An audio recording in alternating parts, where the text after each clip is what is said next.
Good. Welcome to the next session on IPCP, our coaching pathway. The next one is running now in February 27 next year. These videos to support you in understanding why you should be joining that. So this evening or last night, Jay ran a session and we ran into the coach's cognitive biases. So we're going to explore slightly that with the Headley and see how that is valuable and necessary for you to be across. Any questions that you have about the coaching pathway, when this video gets posted, put them in the comments and then Jay or I will respond directly to you. So Jay, cognitive biases from the coach perspective, what are you discovering? Not so much what I'm discovering. I've known that the coach needs to do the work to get their stuff out the way. Otherwise, that's going to get projected upon the client. What the cohort is really starting to realize is how prevalent that is without the work.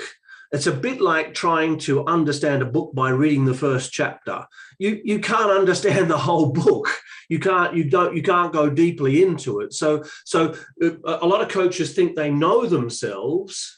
And some of these coaches have been through practitioner, master practitioner, and they've done the old meta coaching with us, coming into this program now, starting to realize, holy crap, my biases are quite large, and I can now actually see how they're getting in the way of me being an effective coach, an effective developmental coach. Okay. And so last night we explored your thinking preferences, and we explored your work preferences. And so thinking preferences are, I think we're looking at, do you think in terms of, well, your work preferences are, do you prefer working by yourself or in a team with others? And the important part about that is shared responsibility. Do you like to hold responsibility yourself? Even though you like working with people, then you're likely a group worker than a team worker. If you like working with people and sharing responsibility, then you're definitely a team worker. And if you like to hold responsibility to yourself and you prefer to get things done on your own, then you're definitely individual. And so, you know, we had lots of people who were team oriented, and lots of people who are extremely independent, individual oriented. Well, that's not really going to work for coaching. And as we explored that, people's faces and chins begin to drop, because it's like, oh, that's really getting in my way. I like to have responsibility. I don't like it to be shared between the client and myself. Well, that's going to facilitate over responsibility 101. And so the coach is going to start being responsible for the client. They're going to start thinking about what the client wants, how they want it, am I delivering it? All that stuff's going to be going through their head time and time again. In the thinking, let's interrupt the monologue. So what's a cognitive bias, and what's showing up? Enjoy a smile. And how is that different to it just being a cognitive intention? What's the variable? So it becomes a bias when it becomes a driver. And so it becomes a driver when there's a high score in one or both of the cognitive intentions, or if there are three cognitive intentions in a category, then across all three.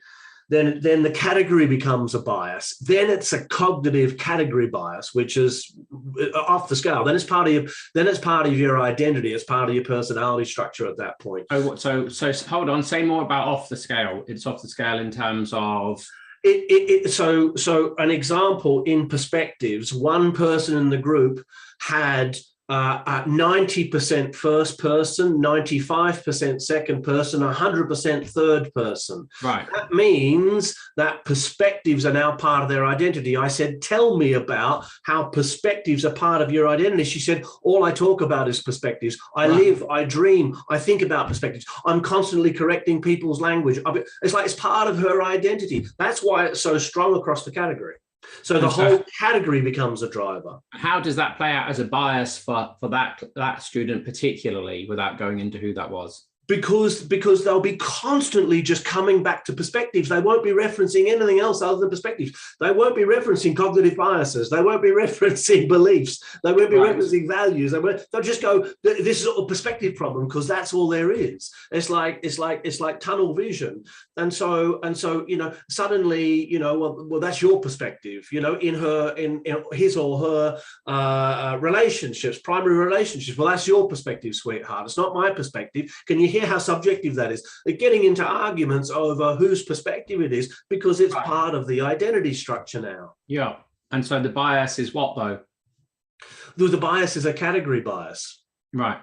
Yeah. Whereas if a person had a bias for second person perspective, and their score in second person perspective was 60%, and their score in first and third person perspective, let's say, was 25-30%, then second person perspective becomes a driver. Therefore referencing what you think other people are thinking and referencing what you think other people are feeling becomes a driver bias for you. Sure.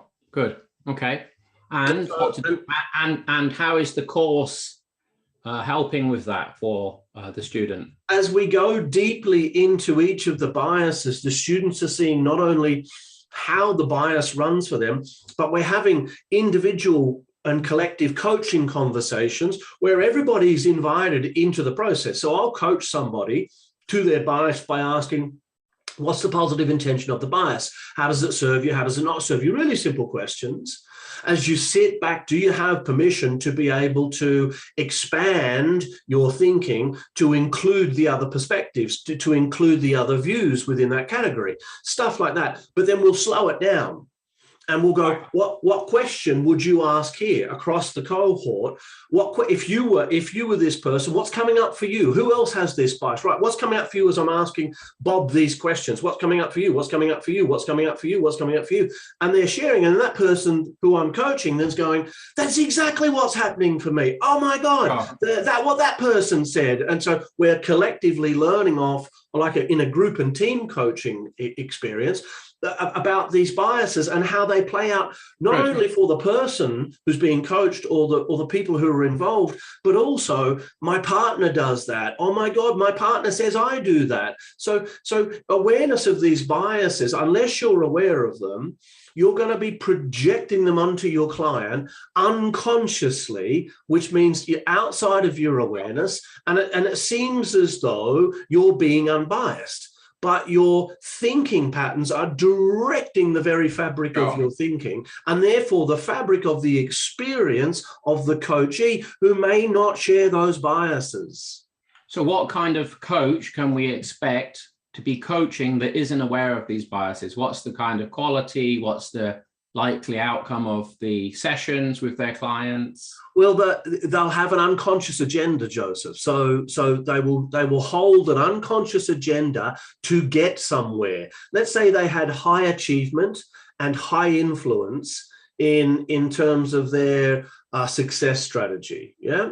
Right. So high achievement means they want an outcome. Yeah. High influence means they want control and influence. If you had that bias and you weren't aware of it, you would be controlling the coaching session toward an outcome that was yours, not theirs. Yeah. Yeah.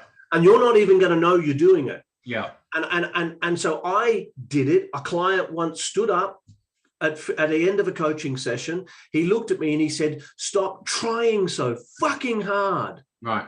He left and never came back.